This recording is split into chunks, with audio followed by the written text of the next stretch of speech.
Would you give me your full name and date of birth, please? My name is Hasham Abedi. Date of birth 8th of April 1997. The 8th of April 97. Is it fair to say that what Salman did has come as a complete shock to you? Yes. And I think you've used that phrase, haven't you, in your prepared statement? Yes. And that you don't in any way support or condone what he did? Yes. The way that Hashem and I discussed it was that I would read out the prepared statement, and then for the remainder of the interview I would advise him to no comment any further questions at this stage. Of course, yeah. Is that the way you still want to proceed with that? Okay, yeah. Over to yourself. I, Hasham Abedi, state as follows. 1. Salman Abedi was my elder brother. Both of us were born in the UK in Manchester. We grew up together, mainly in Manchester. We went on family holidays to Libya as we have extended family there. We both attended Burnage High School. He was 2 academic years above me. Salman finished year 11 and moved back to Libya. I had finished year 9 and also moved to Libya. This was as a result of the whole family moving back, as a result of Gaddafi having been removed from power and the country being more stable for us. About a year later, Salman returned to the UK. I stayed in Libya. A year later, I came back to the UK with the family. I started at Northern College. Salman attended a different college. We were a different age group, so we had different sets of friends. He was my older brother and made sure I was not misbehaving and I was studying. He was a bit strict with me. The following year I went to Openshaw College. I studied electrical installation. Following this I was studying engineering but found it difficult, so I left to have some time out from studying. I started working. In the mornings I would give out leaflets. In the afternoon I worked in a takeaway, usually from 4 p.m. till 2 a.m. I did not see much of Salman as he was at university. 2. I deny any involvement in the terrorist attack at the Manchester Arena on the 22nd of May 2017. I was not involved in the instigation, preparation or commission of it. The first I heard of it was on the 23rd of May, a few hours before I was arrested by the FTS in Libya. Had I had any idea of it, I would have reported it to my mother initially and then to other family members to prevent it from happening.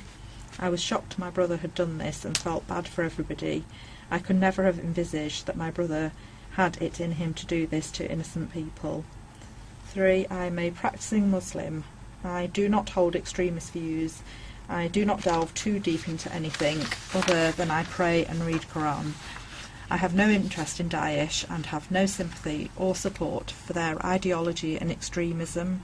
I did attend the mosque from time to time and wear traditional clothing at the time of visiting the mosque, but this was not in support of ISIS, but to practice my religion. I am not a member of ISIS, nor do I subscribe to their way of thinking or ideology. My eldest brother. He purchased tickets for Salman and I to travel to Libya for a holiday in April 2017. I met at 74 Somerton Court in mid-February. I was with Salman. Salman told me he was going to rent it and then sublet it for more money than the rent. Salman and I still lived at 21 Elsmore Road and I never lived at this flat. I have never seen large plastic containers or smelt petrol or diesel there. Is the key holder of 44 Lindham Street. I went to the key holder's house with Salman to pick up the key for 44 Lindham. Salman said he had friends coming over and they would stay there. And I worked together at his uncle's shop. I asked him to buy acid as my family needed it in Libya for a car battery. He is my cousin. I asked him to buy sulfuric acid as Salman had asked me to. He is my cousin. He purchased sulfuric acid for me. Salman had asked me to get it for him as he wanted to get it in bulk and send it in one go to Libya. This would mean we would not have to keep doing it for my mum again.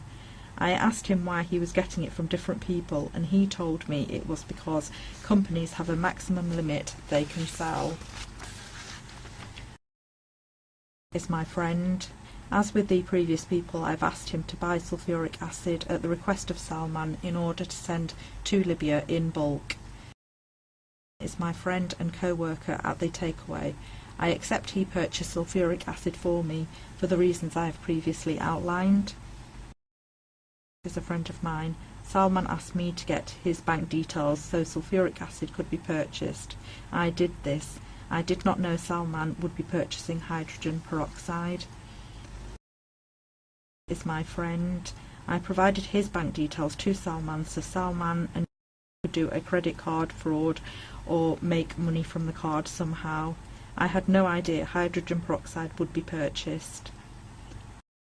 Is my cousin. Salman and I did give him a lift to him as he states. He was Salman's friend. He went with us to purchase the Nissan Micra. 5. I know nothing about the purchase, storage, preparation and production of homemade explosives and its constituent parts, including what associate equipment is required.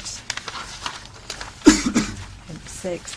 I have no knowledge of the appropriation, preparation and construction of improvised explosive devices and their constituent parts, including any locations used, associated equipment required, individuals involved and any wider network of support. In relation to the oil drums, I obtained them from my previous employer with the intention of selling for scrap metal. The scrap metal merchant used to pick them up from home, 21 Elsmore Road. I have been shown a picture, exhibit WJ90, which shows cut oil drums. I did not cut them. I used to smoke in the... I did not. It's been crossed out, but I think it means he did not used to smoke in the house, but in the rear garden shed. Whilst smoking, I would touch items in the shed and would have touched cut oil drums and other items there. My bike was stored there too. I used to hide my cigarettes in the shed, so would have touched items whilst getting my cigarettes. I did not cut any oil drum at all. 7. I definitely did not have 5 telephones and numbers at one time. I do not recollect my number. I used to use Salman's phone a lot, as he would have credit on his phone and I did not. None of the email addresses in the summary of communications evidence are mine. I accept I had communication with the persons outlined in the summary of communications evidence, save for Nathan Grice. 8. I have explained some addresses previously. I do not recognise the address of 39 Granby House and have never been there. Flat 31 Devell House or 5 Cornwall Road. 9. I accept I was present when Salman purchased the white Nissan Micra R341WJA. Was also present. Salman told me he was buying the car as it was very cheap and he would not get such a good deal again. I did not place any of the items that I am alleged to have purchased in the car. I accept I was present at B&Q Stockport on the 26th of March 2017 when the items mentioned in the case summary were purchased. I do not recollect attending at Seda Trading Supplies on the 25th of March 2017. The items purchased were stored in the shed at 21 Elsmore Road. Salman told me we were purchasing these items to do the shed up.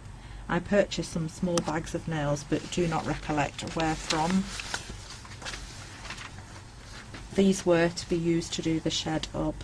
10. I am willing to provide the handwriting samples as requested in the pre-interview disclosure document.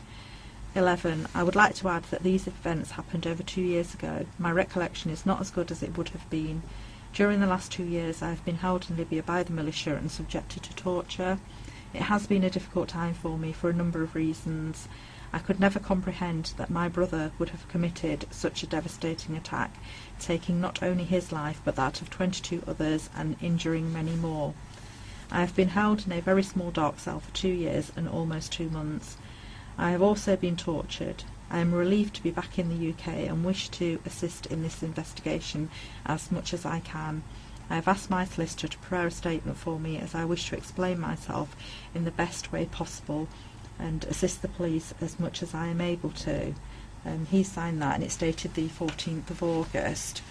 And then, as indicated, for the remainder of the interview, I've advised him to provide a no-comment interview.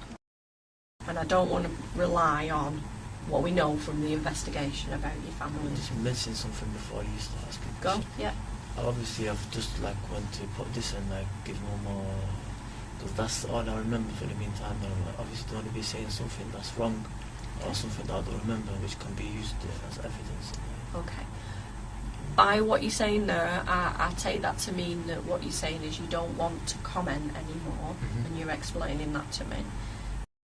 Looking at the first page where you talk about the background, so the first thing I wanted to try and understand is where your family originate from in Libya. So what sort of area, what town? Okay.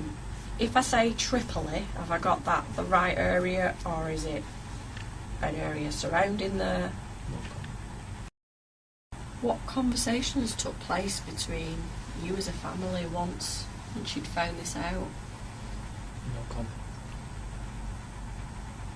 How did you manage to confirm that it was true? This was true, what Salman had done? No comment. Would you know your own mother if that's what he was planning and thinking of doing? No comment.